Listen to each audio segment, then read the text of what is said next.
Morning, everyone. How's everyone doing today? Awesome. Wow. Um, as introduced before, I'm Regina, and I'm from South Africa. I'm now based in Cape Town, but I'm originally from Pretoria. And yeah, I sort of make games to change lives. And I'll go through. So this is what we do. I'm a founder of an organization called Educate, and we're trying to use games as a learning platform. So we look at the primary school curriculum and we try to gamify it and put the games in arcade consoles and distribute them in villages and townships where people don't have access to complementary learning tools where they don't have libraries, and we give them this kind of machines to say, can you learn on this? And we've done like a couple of schools in South Africa, and we also like went to events like Maker Fair, just checking if the concept of using games as a learning tool is applicable. I would like to like just introduce the people of South Africa. We have this sort of economic or social gaps where you have like pretty rich people and you have like very poor people. So you have like people living in shacks in villages, and you also have these where people live in Camps Bays and Bishop's Court, and yeah, they live in the best lives. So it's very tricky to like make for this kind of market. You have people who can afford PlayStations and can go on Steam and buy the best, and you have also these people who literally can't even afford to buy bread, but we still need to make games for them. And this is how we play. So in the villages, you have kati, where kids will just like have a string and then you make tricks as you jump, and diketo, where you make holes and then you put stones in it. And yeah, this is how people play and come together, like from different ages. And you also have ditini, where you just like put tins on top of each other and then run around. And and you also have like the digital market where people go on Steam and people have PlayStations, and there's a growing like an interesting way of sharing things. It's called shared, where people just use like the basic Android phones to like share games with each other, and I feel like that's interesting, and yeah. And this is how like I feel like the arcade console style of playing is where everyone meet together, like the rich, the poor, black, white, everyone else.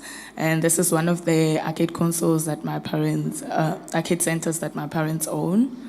And this is one of the super amazing people called Super Friendship Arcade, where they're also just experimenting with arcade styled games and then trying to like see how people receive it.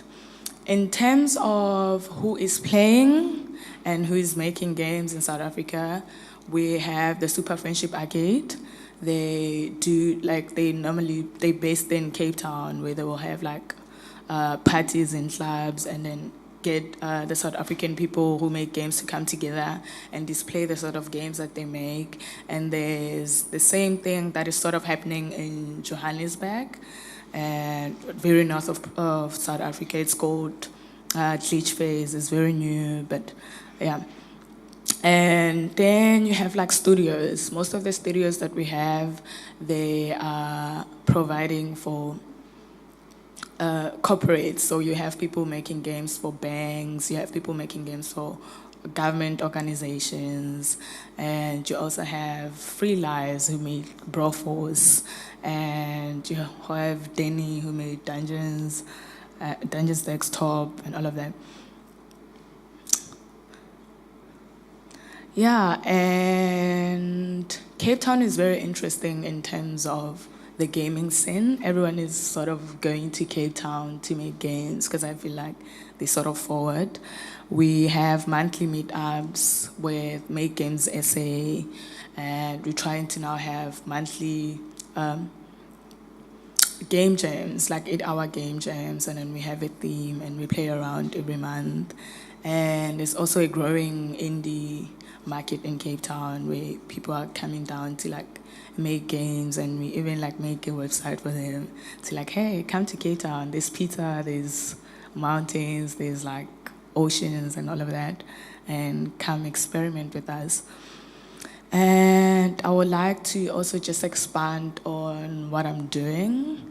As an extension to Educate, I have an NGO called 67 Games, where we are sort of collecting and making 67 educational games that are aligned with the primary school curriculum. And the plan is to put it to add to the mandate of Nelson Mandela on the 18th of July. There's like an International Nelson Mandela Day where people do good to each other for 67 minutes. So we've been wondering as game developers, like how can we do good to the society with the skills and the talent that we have.